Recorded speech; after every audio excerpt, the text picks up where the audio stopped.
I've been using Antelope audio products for, I believe, 7 or 8 years. I remember first hearing from Marcel to tell me about the 10M clock. That was kind of a one-way ticket for me. There was no turning back. And I've been pretty devoted to that until the 10MX came out, and then that was a game changer as well, which I was not ready for or anticipating. And now I'm using all kinds of stuff. I'm using the Pure2 for my main conversion for my mixes. I have the Orion32 HD interfaces. I have 2 of them.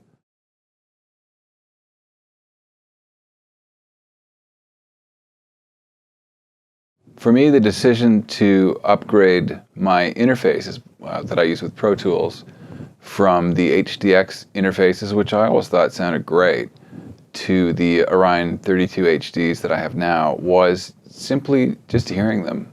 And I recommend that to everybody. You really have to hear this in a critical listening space that you are familiar with. It's the only way to tell. Listening to me say they sound better is not going to convince you. You have to try it yourself. That's what I did. I'm as skeptical as anybody. When I heard the difference, it was obvious. It was the feeling of like, I can't really live without this stuff. And to think that it's affecting every note that's recorded on everything I will do from that point on was a pretty seductive thought, and they became the new interfaces.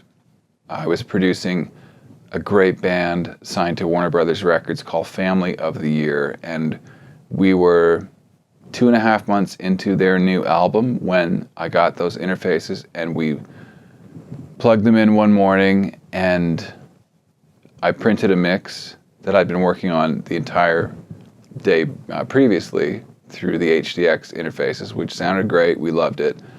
I printed the same mix through my console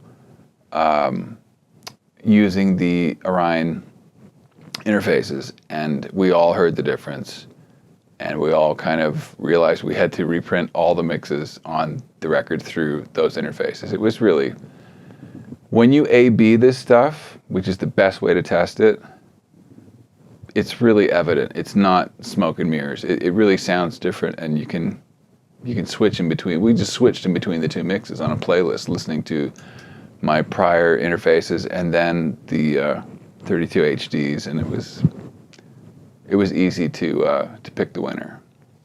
It just sounds fantastic, and everything else to me sounds thinner. It sounds a little more brittle, a little bit harsher. A little more like there's a veil in front of it, and it feels like the veil is removed going through those interfaces. So that was a no-brainer for me and for everybody in the room.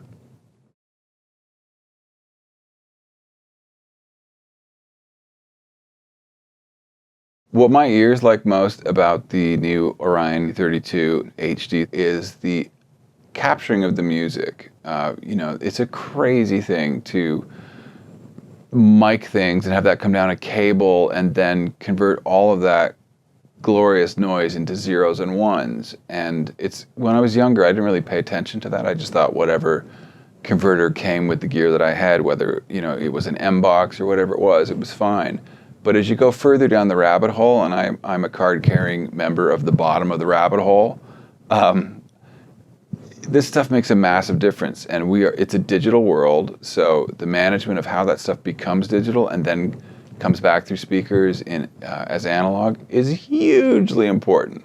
I got into such trouble on gear sluts when I started saying that the 10MX clock was the most important piece of gear in my studio, but I hold by that because it's all digital. Even if I'm recording on tape, I have 2 tape machines in my control room here.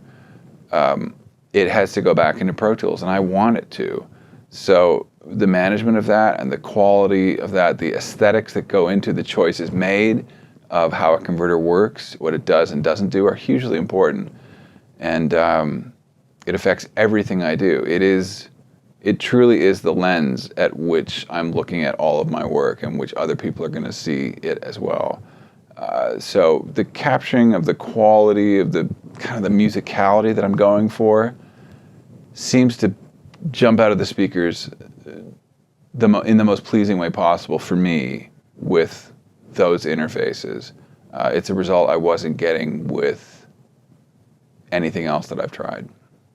What I love about what I perceive to be the Antelope sound, and this applies to the clocking, which of course no actual audio is being run through, you're managing zeros and ones, and the conversion, the sound of the music going through the converters is a very kind of vinyl-like, tape-like framing of the music. It just makes me really happy. I feel like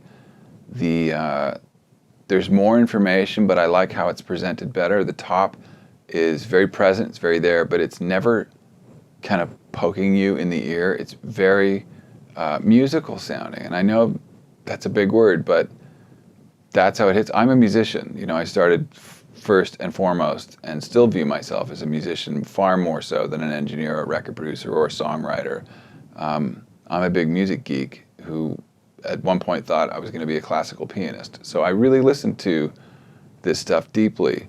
The bottom end is just glorious. The mid is really well balanced and not harsh at all. None of this stuff is harsh. It's welcoming. It feels like a hug. And it's hard to find gear that does that, especially digital gear. So once I started hearing that, you know, I couldn't imagine using anything else.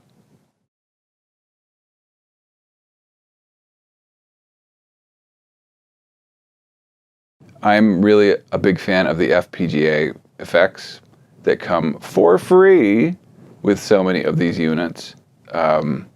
And the list keeps growing. The thing that first turned me on to them was the Lang EQ that Marcel made me listen to at an AES show about a year ago, I think. And I love the real Lang EQs. They're incredible. They do a thing that nothing else does. And I get that thing that I'm looking for from their modeling of a Lang EQ. And now the list is ridiculous. I mean, they have two of my all-time holy grail favorite compressors, the RCA BA6A and the old Universal Audio 176. And you know, behind me I have a real, from the mid-60s, a 175B Universal Audio. I know the sound of these things really well. And above it I have an RCA BA6B compressor. It's pretty much the same thing as a BA6A. I know these things, I use them almost every day, and I don't know how they're doing it, but these plugins sound phenomenal. You got to try them. You know, again, me raving about it's only going to move the needle so far in terms of your opinion of things. You have to hear them, and I highly recommend all of them. I love the SSL EQs. I love the 1176. There's all kinds of different versions of the SSL EQs. It's brilliant, and they keep coming out with new stuff all the time. It's a huge addition to what already for me is a thing that I couldn't live without, which was the units themselves.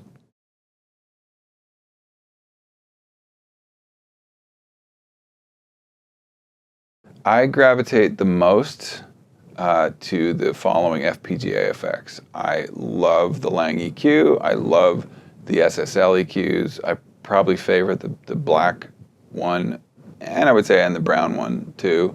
The SSL EQs, there's different colors. I love the BA6A compressor. I love the 176 compressor. There's some Neumann stuff that I really love. It's quite, I haven't actually explored all of them because there are so many. There's some very musical ears behind them. You know, a lot of this stuff is made by people that aren't recording music, and that applies to analog gear as well. And I can always tell the difference when someone has an ear for music in the gear, the way the gear sounds.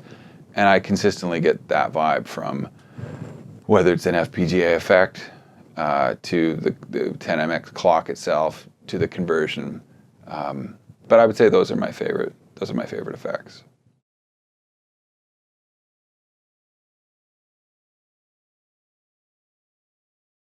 To me, the decision to go with Antelope products is a really easy one because I have really forensically compared them to other things that I had made by other companies. I would recommend you do the same. I think if you do this for a living and your work is being judged on the way things sound, and if that affects your livelihood and that affects your ability to get hired again in the future, you got to check it out. For me, out of all the companies that make this kind of stuff, unless you're talking about like, you know, Bob Ludwig, like unlimited budget, a piece of gear costs $50,000. I'm not talking about that, but like stuff in recording studios for record producers and songwriters, this stuff to me sounds better than any other company making comparable gear. So absolutely, I wholeheartedly recommend it. It's easy to recommend. And you have to hear it for yourself. You have to make the comparisons yourself. Listening to me say they're amazing is not going to make your mind up for you. You have to let your ears tell you. But if you're considering making a change or, you know, making a first-time purchase, do your research. I'd be very surprised if Antelope doesn't show up at the finish line.